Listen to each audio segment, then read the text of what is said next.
Okay, a quick review of day 4. Real quick on the weather. The strong wave day was the day before, but that wind continued throughout the night. And the really strong wave was actually the evening before, the night before, and it was going to decrease throughout the day. The day before, even though we had 8 to 10 knots in the peaks, even with 50, 60 miles an hour of wind at the tops of the mountains, that was considered to be very weak. And today was going to be even weaker, but the thermal strength should be a bit better. So the CD John Godfrey called a short thermal task up and down the pine nuts, basically. Although there was a little wave and there was a lot of zero sync. So essentially you had a start here. Let me actually go over to the task. You had a turn area at Dayton, so up to the north, so onto the pine nuts up to the north, looking here at the 2D. Then down to Topaz for another big turn area, and then up to Carson, and then down to Double Springs and finish. A very short task, very weak, broken thermals, very, very difficult day. There were 2 relights for one of the sniffers. We launched quite late. Dave's saying here it was easy to climb in a wave and relatively strong at first, and I would agree with that. But it did get difficult late in the day, as the wind was relatively strong, and as soon as the heating died down just a little, it got a little bit weaker. So we'll talk about that as we go through it. So anyway, that's a look at the weather and that's a look at the task. The scores for the day, pretty predictable. Rick Walters won the day. It was heavily devalued because of the distance. Doug Jacobs second, both about 80 miles an hour. Third, Bill Gawthorpe at 75. And then a lot of mix-up in the score. Fourth, Frank Painter. Where's fifth? Fifth down here, Tim Gardner, another local pilot, had a really good day. There were six, Dennis Linekin. 7, Eric Nelson, 15-meter glider, along with Tim Gardner. So you can see that there was a lot of breakup today. Some really good pilots. Pete Alexander was 20th out of 20. Brian Milner, local, 19th. 18th is Tom Kelly. I was 17th, and I'll show you where I screwed the day up pretty bad. So I dread this day. I don't even really want to go through it. The mistake I made was so awful. But let's jump in. And 20 for now. So here I come in up on toe. And I think I struggled to get up this day. And I think I actually had to lose some water. Oh, you know what? No, the day I had the pitot2 problem was later. So, yeah, 5.9 knots. So this is the thermal that Dave was talking about up on toe. It's always nice to launch right behind Dave. He made it easy for me on most days. So up we go to 10,000 feet. So late in the day, that is one of the easiest climbs, still going 11, 12,000 out of the starting cylinder. I think that we've had so far all week. Up to 13,000. So the first thermal just bang right up there. And Dave said that he was able to get in a wave. So looks like he's jumped out over here. Anyway, so you can see the task here depicted on the ground. We're going from the Minden start area up to Dayton, down to Topaz, and back up to Carson City, down to Double Spring, and back down. 12,000 foot start altitude for the day. So I was able to jump right up to 15,000. And there were clouds here this day, I believe. And here it comes thermaling down, 13,000. for the group to gather.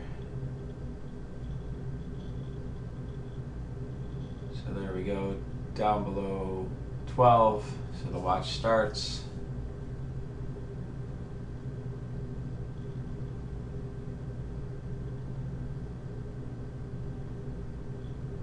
You can see this group here. I'm with Pete Alexander, 9-8, Tango Alpha, and 3.2 knots. Yep, no, not very good. That might be the first sign of the day. I take a 3-knot thermal, and then I jump in. I get an 8 shortly thereafter. So not a terrible start. Yeah, let me slow down a little. So you can see 7 Victor, Yankee Charlie, Whiskey 3, DJ have already started quite a bit early, and I think there was a lot of concern that the day was going to end very early today. So got off pretty late in the pack.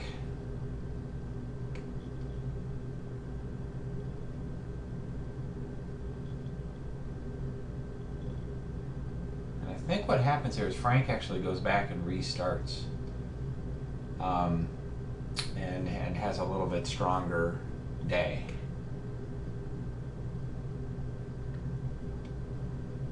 So I'm here with Grant Martin, or sorry, Martin Grant.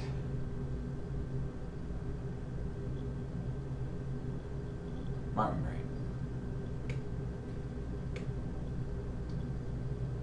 And Bravo Bravo was with us in this group as well, although there's a problem with his Cedar Trace. So you can see most people went pretty much to the back of the first turn. There's Rick Walters, the day winner.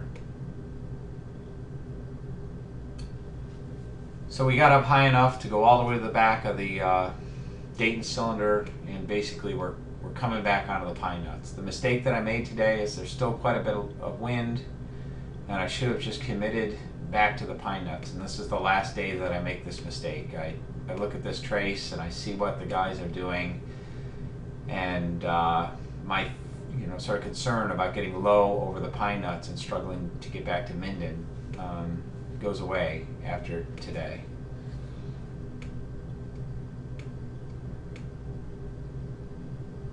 Frank Painter fell back a little bit and goes back and restarts. You can see the guys running up and down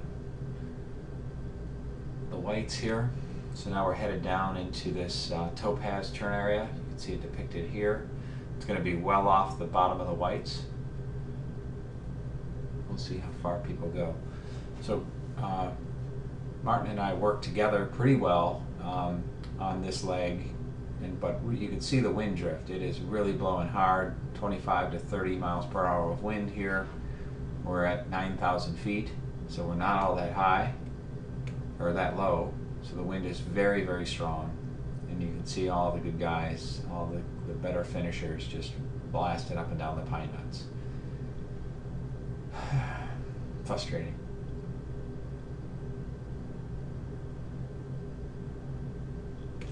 So there's Frank underneath us and struggling a little bit. He'll go back and restart, I believe.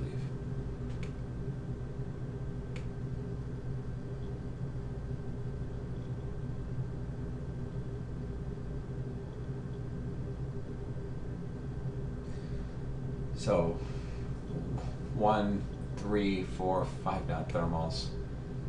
It's pretty crappy.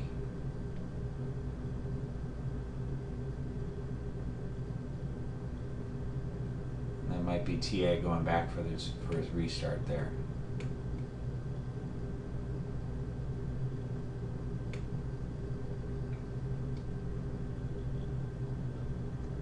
So an 8-knot thermal for 2,000 feet, so there still was strong lift.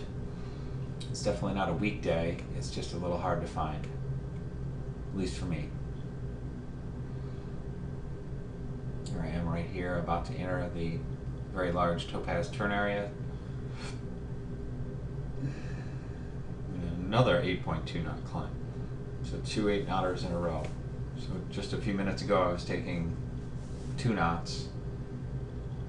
And that was a big mistake. You can see Doug's almost to the back of, oh, he's not to the back, he's approaching Topaz. Along with Ray Gimme, Rick and Drebo.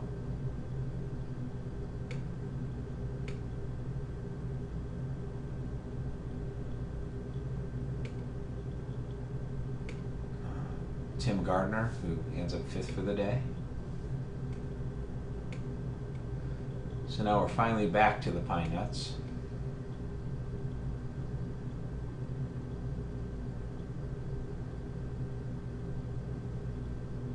Doug is thermaling here over Topaz.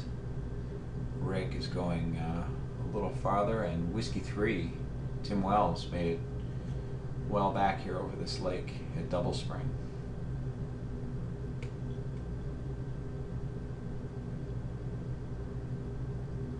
A 4.5 knot climb.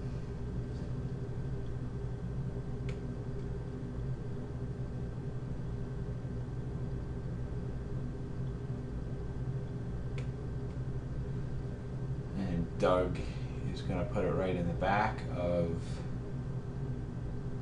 Topaz as well.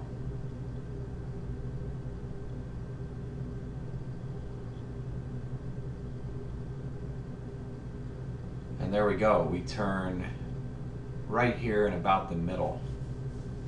So lost about 7, 8, 9, 10, maybe 12 or 13 miles there. And Doug and Ray, Dennis, put it right in the back. And Doug is not that low. He's same altitude as I am, 13,000 there in the back. Here comes Fox 8. I think the timing of his flight is wrong. Fox 8 has a good day. 3rd.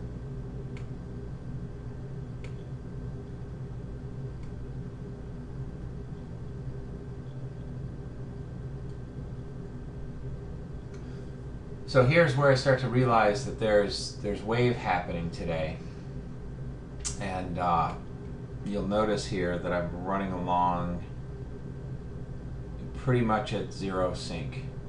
So 12.8, and I slowly descend. So I think I'm somewhere close to the wave, and start to think that way. So you can see me zigging and zagging. The wind direction is right here out of the west. Trying to manage the sink as best I can. And in thinking about this being the wave, I'm thinking, oh, I'm in the secondary. It's weaker today. Maybe there's primary wave. And so this was the beginning of my end, as you'll see here shortly. I'll speed it up a little bit to minimize the misery of watching this flight. So the gang went much deeper into Topaz. And Tom had I think a good flight today.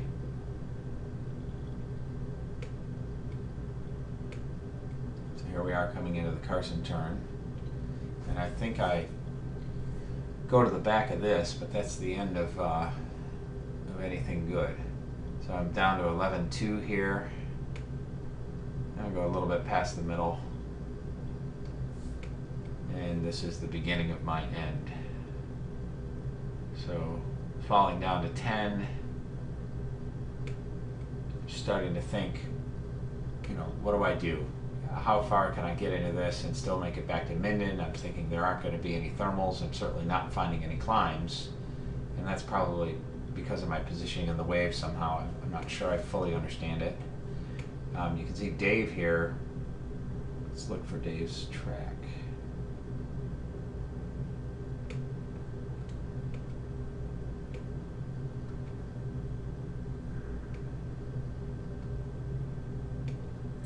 So Dave's all the way up at 14,000 feet.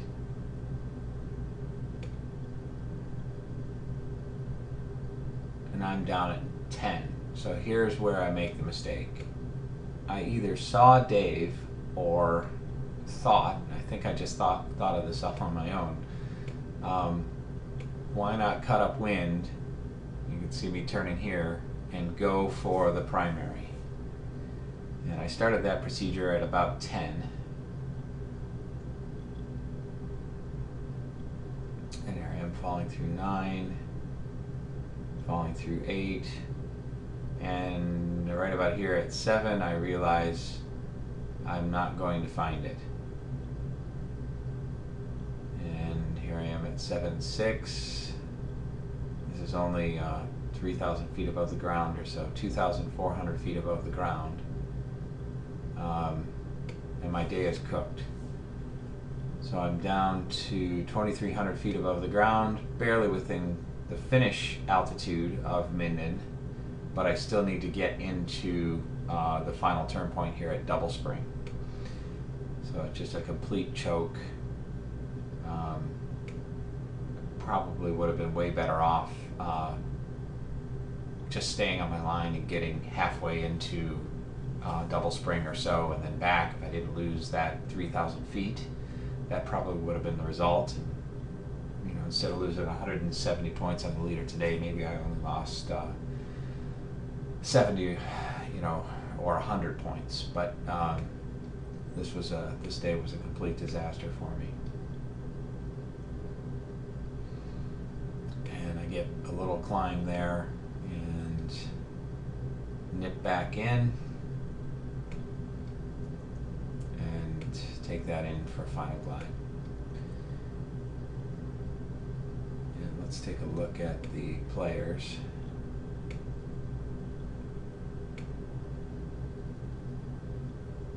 So there's Rick. Looks like he's still working in. Finds a nice climb there. Go back to that climb. Yeah, finds 5 knots. He's already at 11,200, quite a bit higher than I was even over the middle of this leg, well before getting into this turn area. And there's Dave Nadler getting nice and far into Double Spring turn.